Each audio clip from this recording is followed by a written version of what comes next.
Good morning, everyone. I don't know why I thought it was afternoon. It's still like 2 hours before it's even midday. But I hope you're all doing well at any rate. Um, well, where do we start off? Well, we start off on page 291, where we left off last time. So, in the last one, I was talking about leftist gloating, and we are currently on page 4 of chapter 5.4, which I believe is the final chapter, actually, of Replacement is Official Policy. Last chapter of chapter 5, by the way.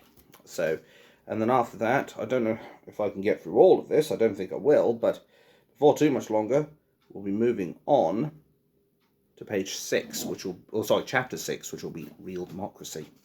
But anyway, let's get the show on the road. And if I have to pause at any point, it will be because I've got to answer the door because my nan's coming. So the Fabian plan to replace the populations of countries in the West coincided with the UN plans for migration replacement. Since the con-socialists are just socialists pretending to be conservative, they continued the Fabian policy of population replacement, which accelerated even further when the Hindu Rishi Sunak was foisted on the country as Prime Minister in a totally undemocratic fashion in 2022. Notice that when the Fabian Society say they had 200 MPs in the Commons when Blair was PM, the Fabians don't say that those 200 MPs were all in the Labour Party. The Fabian Society does not provide a list of who is among the 8,000 members, but it does list Lord Neil Kinnock and Mayor of London Sadiq the Tea sympathiser Khan as past presidents. Since the 19th century, the Fabians have operated by deception and by permeation, infiltrating organisations and political parties to get them to adopt the Fabian project of social engineering. The Fabians in the House of Commons at the London School of Economics, The Guardian make no attempt to hide the Labour Party's connections to genocidal eugenic socialists such as the Webbs and George Bernard Shaw. This is what the Fabian Society say to themselves, and I quote, "All of the contributors to Fabian ideology were united by their rejection of violent upheaval as a method of change, preferring to use the power of local government and trade unionism to transform society. The early Fabians' commitment to non-violent political change was underlined by the role of the Fabian Society played in parliamentary politics. Having initially sought to influence the Liberal and Conservative parties, the Fabians participated in the foundation of the Labour Party in 1900. The Fabians are the only original founder of the Labour Party that remains affiliated in unchanged form. None of the early figures in the society were more significant than Beatrice and Sidney Webb in developing the ideas that would come to characterise Fabian thinking. Both prodigious authors, the foundation stone for much of the modern welfare state. The members of the society were radicals for their time, but their views reflected the age they lived in. Leading members of the society held racist prejudices and opinions which were not in keeping with the society commitment to equality for all, either then or now. Fabians engaged in debates on eugenics were racist towards the people of Jewish, black, and Asian origin." End quote. Fabians ran the Eugenics Society for half a century, a philosophy of social engineering to breed better lower classes, to breed better farmed animals. Think Animal Farm. The Fabians can shamelessly admit the 6 or more decades in which their founders advocated eugenics, contrary to their commitment to equality. They were still advocating eugenics in the 1960s. If they were really ashamed of inspiring fascism and Hitler's genocide, wouldn't they have closed down the Fabian Society? Why would anyone think this cult of an all-powerful state run by an elite would have any principles now? One of the fundamental principles of Fabianism is deception. Make gradual changes so that the public won't see what is underway.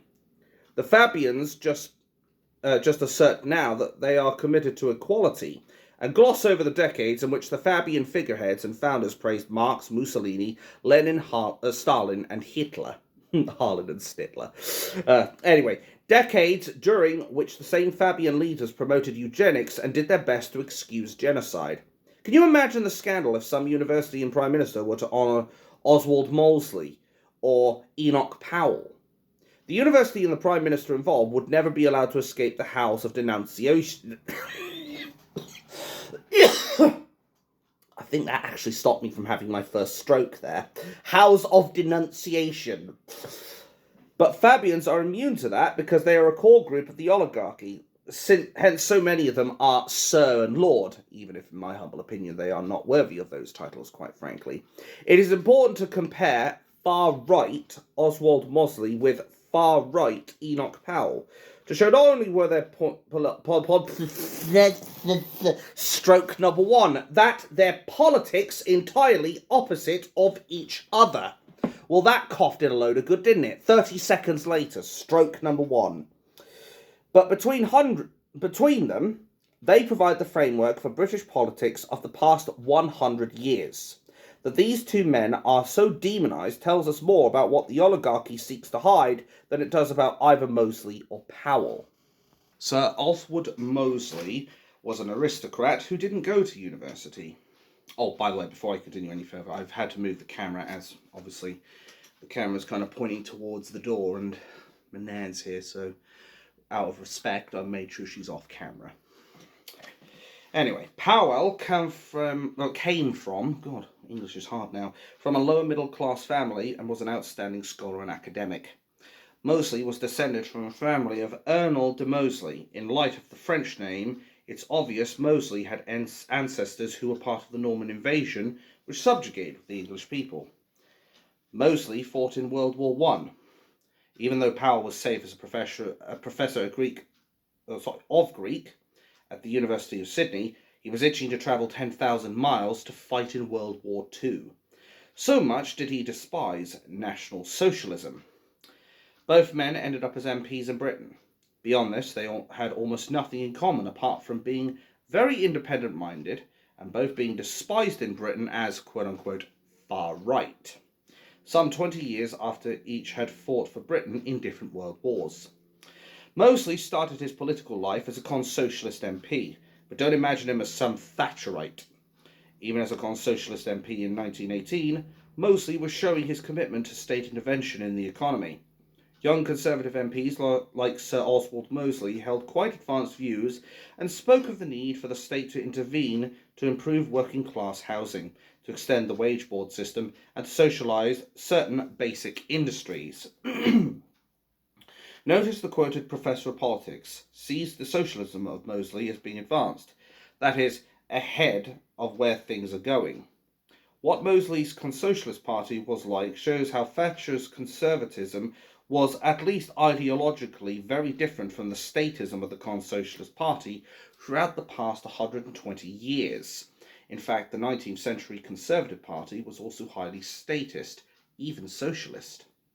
Mosley abandoned the Con-Socialist Party in 1920 because they were not socialist enough for him, resigning to sit as an independent MP. Then he joined Labour in 1924, and in 1927 the Labour Party members elected him to the governing body of the Labour Party, the National Executive Committee, so important was he to them. As a member of Labour's 1929 government, Mosley's called for high tariffs to protect British industries from international finance and transform the British Empire into an... what the hell's that word? Autarkic?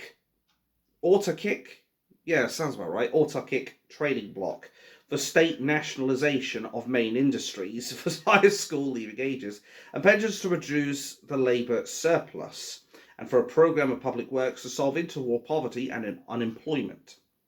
Furthermore, the memorandum laid out the foundations of the corporate state which intended to combine businesses, workers and the government into one body as a way to obliterate class conflict and make the British economy healthy again.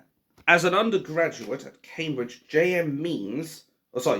Keynes, could be memes for all I know.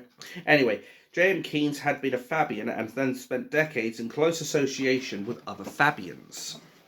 Socialist Keynes said that of these proposals by Oswald Mosley, how anyone professing and calling himself a socialist can keep away from the Mosley Manifesto is a more obscure matter.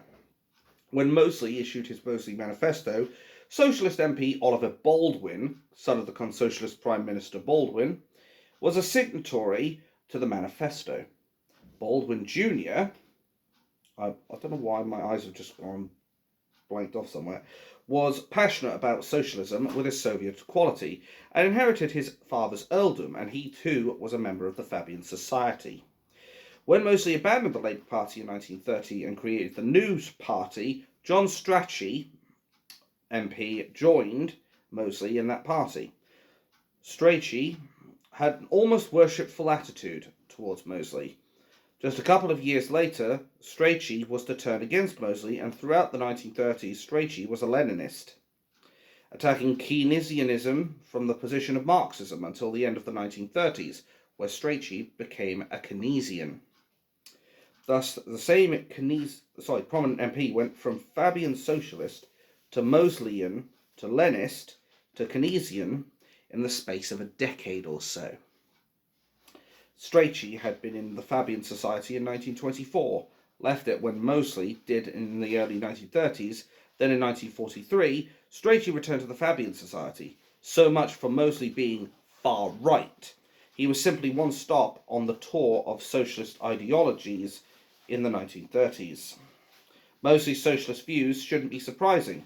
He was already a Fabian at the start of the 1920s and remained closely involved with them until at least 1931. So Moseley was a Fabian years before he joined the Labour Party, which shows not all Fabians publicly identify themselves with socialism until they're ready. In 1923, the aristocratic Webbs, who had been among the few principal ideologues of the Fabian Society for the previous 40 years, met the rising stars of the Labour movement, including Moseley, who they described as the most brilliant man in the House of Commons. The night before Moseley resigned from the Labour cabinet in the 1930s, he was dining with the Webbs. Moseley resigned because the Labour Party would not implement his manifesto. The details are listed above and are recognisable as Britain's consensus politics of the period from 1945 to Thatcher's election in 1979. The Webbs thought Moseley's Keynesian schemes were impractical, so they shared the same goals as Moseley, but not the mechanisms. Right up until he was in his old age, Moseley was professing that he was left-wing, not right-wing. Considering himself a socialist, Moseley argued, if you love our country, you are a national, and if you love our people, you are a socialist. In 1968, Moseley confessed, I am not, and never have been, a man of the right. My position was on the left and is now in the centre of politics. As for his economic policies, Moseley was captivated by economist John Maynard Keynes. Moseley created the British Union of Fascists as a vehicle for his economic vision of Britain as a Keynesian economic state with an emphasis on deficit spending, with emphasis added. As with Mussolini, Moseley was professing socialism and the total power of the state until the end of his life. By 1968, Moseley was able to see that his policies had dominated Britain's leftist post-war consensus, where all the parties were espousing Keynesian doctrines on the supremacy of the state over the economy, over the electorate, and over individual freedom. In Revolution by Reason in 1925, following the writings of Keynes, Tract on Monetary Reform 1923, Moseley and Strachey sought a socialist utopia based on the rational economic planning of the elite in control of the state, ending the gold standard to break money free from any restriction by reality, and taking immediate control of banking and industry without nationalising these sectors. What Moseley and his soon-to-be Leninist associates saw as the key was the power of the state to control the public's demand for goods and services. The elite managers of the state being able to control how and when the public spends money was what Moseley saw as being the revolution to his state socialism. Remember our discussion in chapter 4.8 about how the oligarchy will use programmable money to control your spending. In 1925, Moseley and Strachey viewed it as naive for socialists to think that either through gradualism, Fabianism, or through violent revolution, Leninism, the control of the masses would fall into their hands. Moseley clearly saw that following his mechanism, the elite around him would have had total control of the economy and stroke number 2, and society. All the better for these aristocrats to farm the animals of the nation. Moreover, it's not that Moseley was opposed to a violent revolution to bring about socialism. He just didn't think the temperament of the majority in Britain would support violent change. 4 years after Mosley's Revolution by Reason, a member of the Britain's Royal Institute of International Affairs was also pointing out how much fascism agreed with Keynes' socialist economic views. In this fascism, it entirely agrees with Maynard Keynes, despite the latter's prominent position as a liberal. In fact, Mr. Keynes' excellent little book, The End of Laissez-faire, Hogarth Press, London, 1926, might, so far as it goes, serve as a useful introduction to fascist economics. There is scarcely anything to object to it in, and there is much to applaud. So it transpires that fascists and the pre-fascist Mosley were decades ahead of the other political groupings in recognising the power that Keynesian economics gave to the state and the oligarchy. Those of us who have lived in the post-Thatcher world cannot imagine the scale of state control which existed in Britain between 1945 and the time of Thatcher. From Thatcher onwards, the oligarchy in Britain abandoned nationalisation, although in the wake of the great financial crisis, the Labour government in 2008 nationalised some banks. And as soon as it came to government in 2024, the Labour Party was once again talking about nationalisation of the bus systems and the rail system. The anti-democratic European Union superstate, with its unelected commission, its social chapter and its trade barriers, only needs programmable money to finally become the ideal fascist political and economic structure put forward by Mosley between 1925 and 1936. In case you doubt Mosley's assessment in 1968 letter to the Times that the other parties had spent decades from the 1930s to the 1960s implementing Mosley's fascist policies, here is an eminent historian, Professor A.J.P. Taylor, in 1965, Mosley provided a blueprint for most of the constructive advances in economic policy to this present day. It is impossible to say where Mosley got his ideas from. Perhaps he devised them himself. If so, they were an astonishing achievement evident to a superlative talent, which was later to be wasted. Mosley wanted planned foreign trade, public direction of industry, and a systematic use of credit to promote expansion. The Oxford historian Taylor, a communist who later became a Labour Party member for the rest of his life, the man who came up with the phrase "the establishment," would not tell the public at the height of the popularity of Keynesian Mosleyan, or however it's pronounced, you know what I mean, economic policies, where these policies came from. Mosley could not be credited with anything. Mosley had to be depicted as a far-right monster, so that the public could not see the oligarchy had been implementing the socialist policies of Keynes and Mosley's for the best part of a century.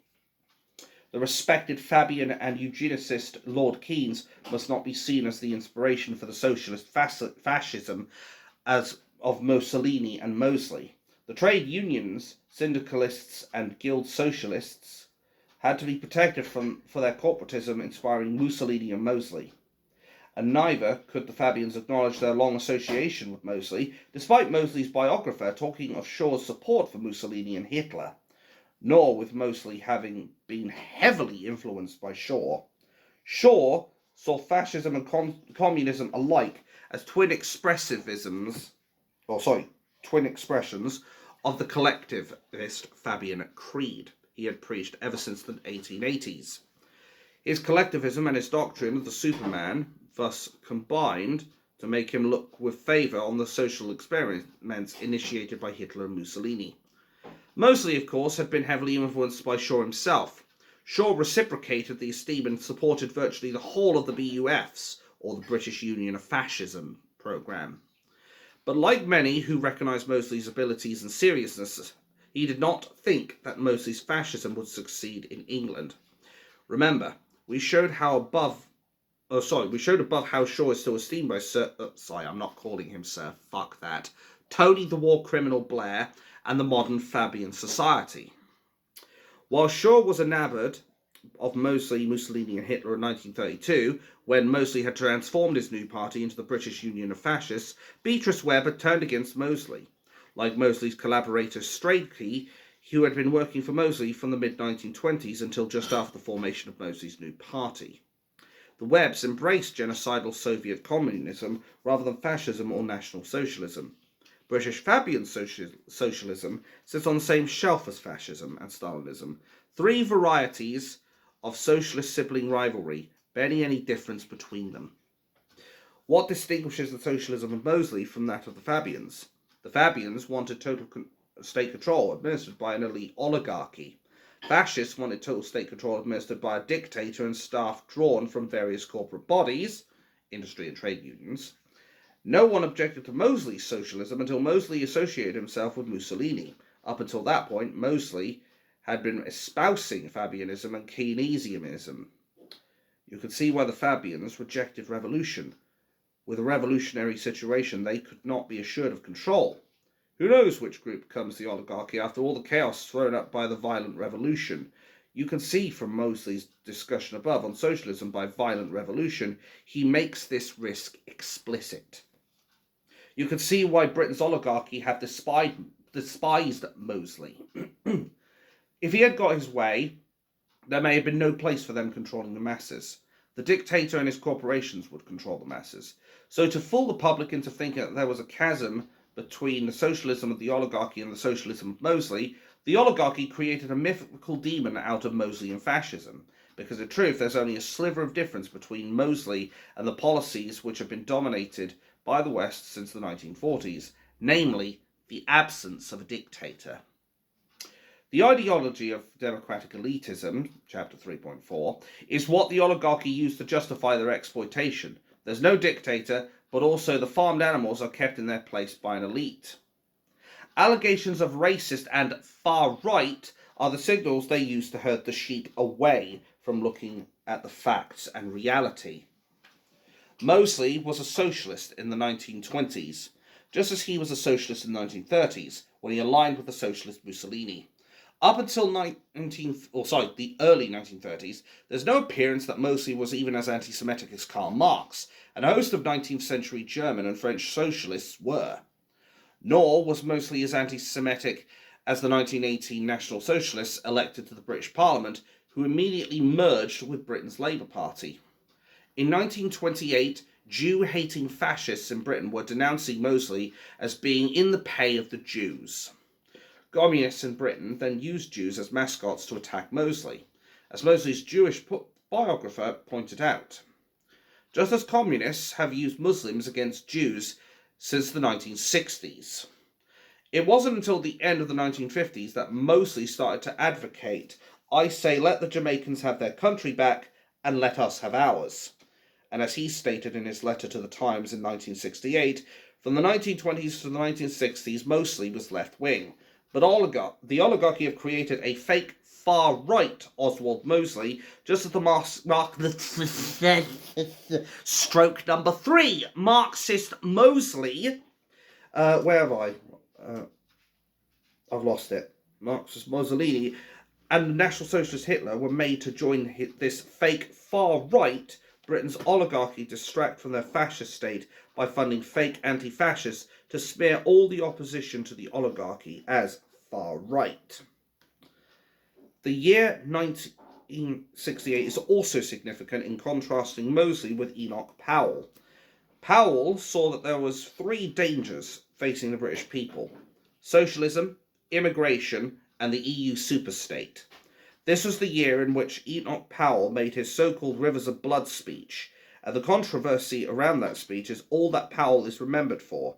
A man who had been an MP from 1950 to 1987, who had held several ministerial posts, had a stellar military career, and had been a professor of Greek at the age of 25.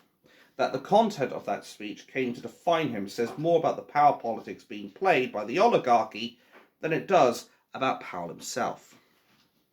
In that famous speech, or infamous speech, Enoch Powell pointed out that there were 50,000 immigrants coming a year into Britain. 55 years later, it was as high as 1.248 million per year. 1,248,000 for perspective. In that speech, Powell said, and I quote, "For reasons which they could not comprehend and in pursuance of a decision by default, on which they were never consulted, the indigenous people found themselves made strangers in their own country. They found their wives unable to attain hospital beds in childbirth, their children unable to obtain school places, their homes and neighbourhoods changed beyond recognition, their plans and prospects for the future defeated. At work, they found that employers hesitated to apply to the immigrant worker the standards of discipline and competence required of the native-born worker. They began to hear, as time went by, more and more voices which told them that they were now the unwanted. They now learned that a one-way privilege is to be established by Act of Parliament, a law which cannot and is not intended to operate to protect them or redress their grievances, is to be enacted to give the stranger, the disgruntled, and the agent provocateur the power to pillory them for their private actions. End quote. Powell was showing not just the demographic and cultural shift that his 50,000 per year meant to the indigenous people, but also that this was clearly something that the electorate were never asked to approve. Moreover, it was the indigenous people who were to be turned into second-class citizens. Nowhere in his so-called rivers of blood speech did Powell say that there would be rivers of blood. Nowhere did he assert that the indigenous population were racially superior. It was all about democracy, accountability, cultural differences, and the responsibility of politicians to prevent future conflict. What was the response to the left to Powell? We can see that in the behaviour of the aristocrat and pretend man of the people socialist Sir Anthony Wedgwood Benn, who got the law changed so he could sit in the House meant for commoners, taking the place of an actual commoner, but ensuring his aristocratic title would still get passed on to his children so they would be guaranteed lawmakers. Benn accused Powell of being a National Socialist because Powell spoke out against his undemocratic process of population replacement. Powell responded by pointing out in 1939 he voluntarily given up his safe academic position as a professor in Australia to return to the UK to enlist as a private to fight the National Socialism that he was opposed to National Socialism, in 1968, as he had been in 1939. While Socialist Ben was old enough to fight in World War II, the closest he got to combat was being a Royal Air Force pilot in Rhodesia, Zimbabwe, whilst Powell was fighting the German army with distinction. Aristocratic Socialist Ben was far away from the action. Both Ben's grandfathers had been MPs, and Ben's father, William, had been an MP who was turned into a lord for his services to the Labour Party, even though William Benn was the second son of Sir John Benn. Enoch Powell, socialist critic, had never fought a National Socialist, but was happy to denounce as the Nazi the lower-class MP who had fought the National Socialists. This socialist aristocrat, who felt he could equate the average Englishman with the National Socialists, had been schooled at the private school of Westminster and then, surprise, surprise, studied politics, some philosophy and economics at Oxford, and, surprise, surprise, he was a member of the stroke number 4, the Fabian Society. And in true oligarchy style, he married an American socialist, as rich as he was. His son, Hilary Benn, also became an MP, while another child of this critic of Powell sits in the Houses of Lords. 4 generations of the Benn family so far have been among the minuscule sliver of the UK population who are lawmakers getting to farm us, and we, the animals of Britain, are accused of being National Socialists if we have anything but approval for the oligarchy's anti-democratic policy of population replacement.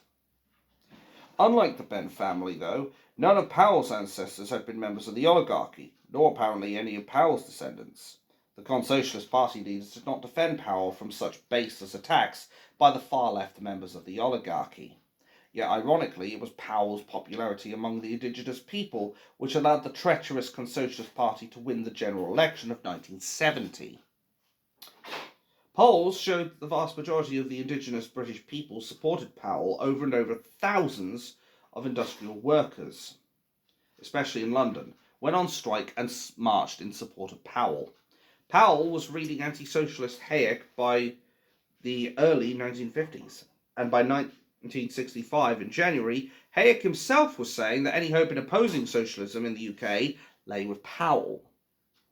Even Wikipedia acknowledges how Powell's economic views of the 1950s were decades above, or ahead rather, of Thatcherism in the 1980s. During the late 1950s, Powell promoted control of the money supply to prevent inflation, and during the 1960s was an advocate of free market policies, which at the time was seen as extreme, unworkable, and unpopular. Powell advocated the privatization of the post office and the telephone network as early as 1964. He both scorned the idea of consensus politics and wanted the Conservative Party to become a modern business-like party, freed from its old aristocratic and old boy network associations. In his 1958 resignation over public spending and what he saw as an inflationary economic policy, he anticipated almost exactly the views that during the 1980s came to be described as monetarism. For all the Austrian philosopher Hayek admired Britain, Powell felt Hayek did not really understand Britain and the British, so Powell's appreciation of Hayek was not fanatical but was measured and critical. Powell's intellect and education were probably on the same level as Hayek's. When Powell was denounced and dehumanized by the lovely Labour PM in 1968 as a virus, Powell replied, "Yes, I am a virus. I'm the virus that kills socialists." From the start of his political career in 1947, Powell was opposed to all forms of socialism and including National Socialism. His main political interest, one that would colour his thinking throughout his career and dominate his thoughts until other matters overwhelmed him in the late 1960s, was to halt and then reverse the socialist state. That was how he intended to make his name. Yet, as with Mosley, the oligarchy will ensure that all the interests and the activities of an opponent are reduced to racism in order to tarnish that person. Powell had predicted in the early 1950s that the retirement pension could not be paid for by national insurance contributions alone, and would need to be paid by taxes on those still in work, which shortfall has now served for decades as the excuse for population replacement.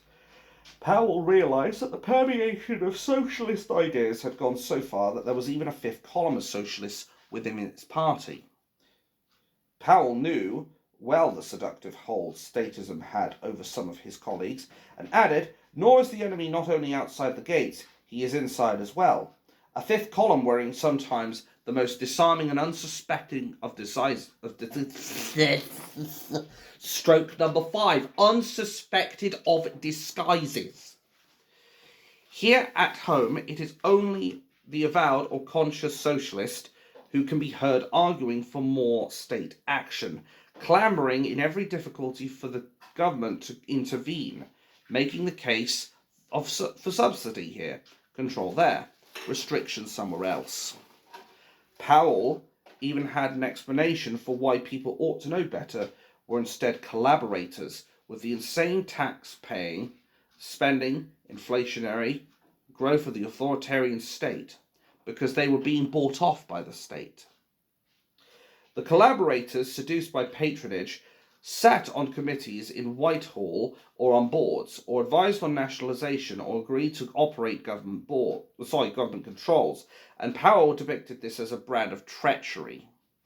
Then they discover that it is impracticable to denounce, attack and oppose the very ministers and policies for which they are cooperating. Reluctantly at first, but habit is a wonderful healer. They come to recognise on which side their bread is buttered. It is now butter-sided on the state side, so they turn advocates of the state. All these people, the great and the good, profiting from the money bubble, are desperate to keep the financial fraud going, because when it implodes, their income and statuses are at risk. The billionaires who run the tech giants, those who attend Davos and WEF meetings, Keir the Traitor Starmer should be a very good name to keep in mind. Civil servants, academics, heads of quangos and authorities all promote socialism because the powerful state with its ability to siphon money in their direction, is their patron. By the late 1960s, Powell was saying that the cosy cooperation between workers' organisations, big businesses, and the socialist government in Britain were beginning to look like fascism, the policies of Mussolini and Mosley in the 1930s. Oswald Mosley and Enoch Powell both saw Britain's consensus politics was fascism. The former delighted in it, the latter was despised for it. Or latter despised it, rather. Yet Powell is being denounced as far-right by the quality newspapers. And quality newspapers is in air quotes, by the way. Because we all know they're a crock of shit. When it's hard to imagine anyone further away from the policies of National Socialism, and not only was Powell warning in the 1960s of the fascistic state of Britain, but he was in favour of decriminalising homosexuality and opposed to both capital and corporate punishment. Some of the hallmark issues of a liberal progressive, when in the 1950s and 1960s, the rest of the Socialist Party were for maintaining the status quo. He was opposed to all forms of socialism, including those of Mussolini, Mosley, and Hitler. Yet, because he predicted and wanted to avert future racial and tribal violence in the country he loved, to this day the oligarchy brand him as far-right. It should be absolutely clear to you by now. The phrase far-right is nothing more than a dog whistle. The oligarchy use it to herd the sheep away from looking at what the oligarchy wants to remain hidden. And on that lovely note, that shall be all for today's video. And my heart is hurting something awful for whatever reason. I don't know why. I should be fine, but it is what it is. So, that brings us up to... I actually didn't put the theme in properly. Where is it? There we go. And yes, that is a Galaxy wrapper. Fucking sue me. I can't find a bookmark. Anyway, that will be all for today's manifesto reading. So we've gone from page 291 to 300. So the last chapter the final part of this chapter will be read in the next section, or next episode. So pages 301 to 310, hopefully. And we will go into Chapter 6 after that, which will be Real Democracy. But there is a lot to digest, isn't there, as far as how the whole oligarchy works is concerned. And obviously, since the session is over, I can now reveal that the grand total of strokes, for those that haven't been paying attention, is 5 this time. So well done if you've got 3 to 5. And I will see you all in the next one. Bye for now.